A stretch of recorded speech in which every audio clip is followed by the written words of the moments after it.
اس دور میں انشاءاللہ ہم لوڈ شیڈنگ کو ختم کر دیں گے۔ وہ کہنے کہ پھر اس سے ووٹ نہیں ملے گا۔ میں نے کہا بھی بات نہیں ملے گا تو میں جھوٹ تو نہیں بولنا نا، اب جھوٹ بول کے اگر ووٹ لینے ہیں تو پھر کیا لیا۔ میں نے کہا جی کہ ہم اپنے اس دور میں ختم کریں گے، اور وہ دور چلتا تھا 2018 تک۔ ہم نے لوڈ شیڈنگ کا خاتمہ الحمدللہ 2016 کے آخر میں کر دیا۔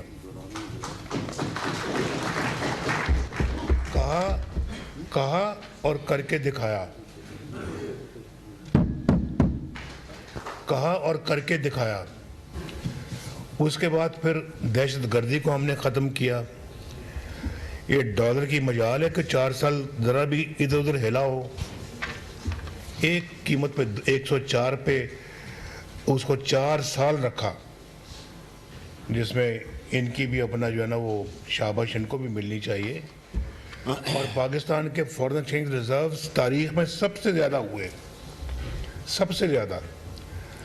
جب ہم آئے تھے تو ملک ڈیفالٹ پہ تھا 2013 میں، ہم اس کی ترقی کو 6.2 تک لے کر گئے، 6.2%۔ کاروباری لوگوں کو پتہ ہوگا کہ اس وقت 2012-13 میں جو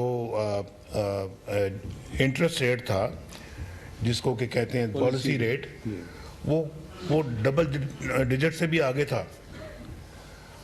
ہم نے 2017 میں اس کو 5 پوائنٹ کچھ % پہ لے کے آئے، 5.25۔ شاید جو لوگ بزنس کرتے ہیں فیصل آباد میں، بزنس کرنے والے بہت یہاں بیٹھے ہوئے ہیں، 5.25% پہ لے کے آئے پالیسی ریٹ کو۔ 3% تھا ایکسپورٹ ری فائننس، 3%۔ اور پاکستان کی ایکسپورٹس بڑھ رہی تھی، بے روزگاری لاکھوں کے حساب سے ختم ہو رہی تھی، اور غربت پاورٹی لائن اس سے باہر نکل رہی تھی۔ IMF سے ہم نے کہا خدا حافظ، ہم نے خود کہا کہ بس آپ کی ضرورت نہیں اب ہمیں۔ اور انہوں نے کہا جی کہ اگر پاکستان اسی طرح ترقی کرتا رہا تو اگلے چند سالوں میں یہ دنیا کی ترقی یافتہ ترین ممالک میں شامل ہو جائے گا۔ کہاں گئے وہ دن؟ وہ اب دن کہاں گئے؟ دہشت گردی بھی واپس آ گئی، ڈالر 104 سے 300 کے قریب چلا گیا، اور یہ اس وقت ہم نے تو ہلنے نہیں دیا۔ جیسے عمران خان آیا تو ڈالر میں پتہ نہیں کیا اس کو پرد لگ گئے کہ وہ اڑنے لگ پڑا، روپیہ مٹی میں مل گیا، گروتھ ریٹ ختم ہو کے رہ گئی۔ IMF اپنی شرطوں پہ آیا، دوبارہ اس کو لایا انہوں نے، اور پھر پاکستان کا جو حال ہے وہ آپ نے اچھی طرح دیکھا۔ آپ نے خود اپنی مہنگائی آسمان کو چھونے لگی۔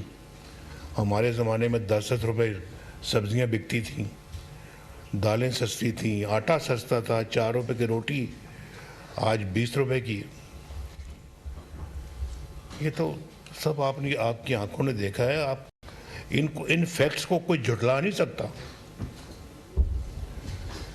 اور پاکستان کی عزت وقار بڑھ رہا تھا، جو کہتے نہیں تھکتے تھے کہ پاکستان کے سبز جھنڈے کی ہم عزت کروائیں گے، سبز پاسپورٹ کی عزت کروائیں گے، ایک نیا پاکستان بنائیں گے، تبدیلی آئے گی۔ وہ سب کچھ ایک جھوٹا خواب تھا، وہ سبز باغ تھا۔ اور پھر افسوس یہ ہے کہ اس کے باوجود جیت نہیں رہے تھے الیکشنوں میں، بے تحاشا انجینئرنگ کی گئی، بندوں کو پارٹیاں تبدیل کروائی گئیں، ہماری پارٹی سے بندے لے کے ان کی پارٹی میں ڈال دیے گئے، لیکن پھر بھی جب نہیں جیتے تو RTS بند کر کے الیکشن کو ان کو روک کر جتوانا پڑا۔ پھر بھی پنجاب کے اندر ہماری سب سے بڑی اکثریتی پارٹی بن گئی ہماری پنجاب میں، اور سینٹر میں انہوں نے RTS کو بند کروا کے اس کو اپنا اس کی 2-4 ووٹوں سے اکثریت کروائی، اور پھر جب وہ وزیر اعظم اس کو بنایا گیا سلیکٹڈ بندہ جو تھا 4 ووٹوں کی برتری سے وزیر اعظم بنا تھا وہ، جس میں ایم کیو ایم کے ووٹ بھی شامل تھے اور جس میں اب بلوچستان کی پارٹیوں کے انڈیویجولز بھی شامل تھے، فاٹا بھی شامل تھا۔ اس کے لیے ہیلی کاپٹر اور جہاز اڑے ان بندوں کو لا کے ووٹ آف کانفیڈنس دلوانے کے لیے۔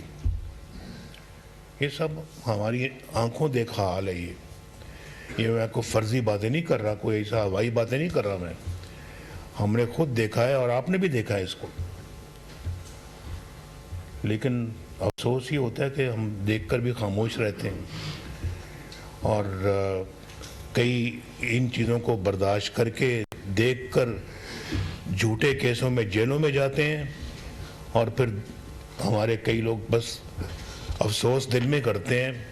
قرآن پاک میں کہا ہے کہ جو ایمان کی وہ کہ جس میں سب سے اچھی تو یہ ہے کہ آپ آگے بڑھ کے برائی دیکھو تو آگے بڑھ کر ہاتھ سے روکو،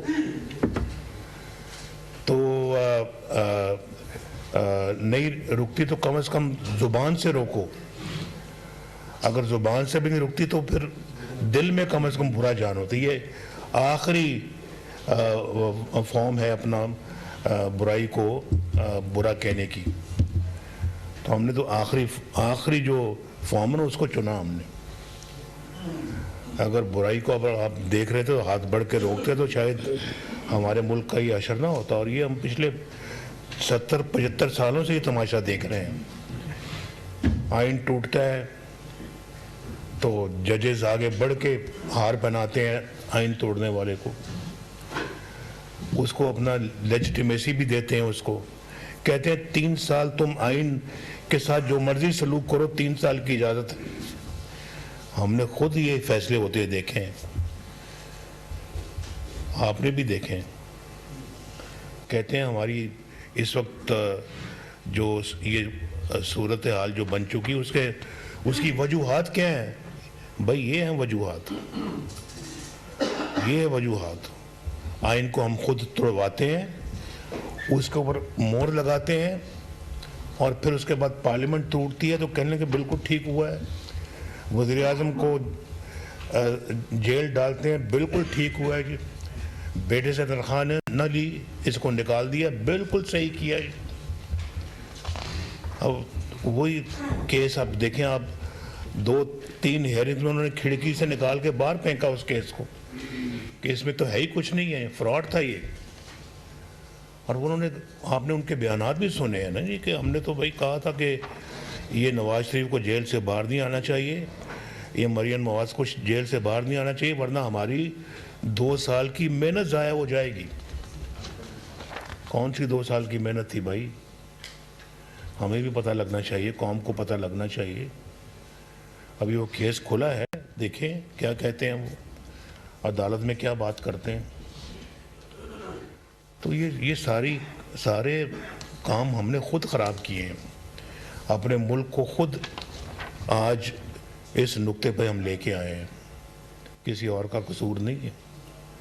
یہ ہندوستان نے ہمارے خلاف نہیں کیا، یہ کوئی امریکہ نے ہمارے خلاف نہیں کیا، یہ کوئی افغانستان نے ہمارے خلاف نہیں کیا، یہ ہم نے خود کیا، اپنے پاؤں پہ خود کلاڑا مارا ہے ہم نے آج تک۔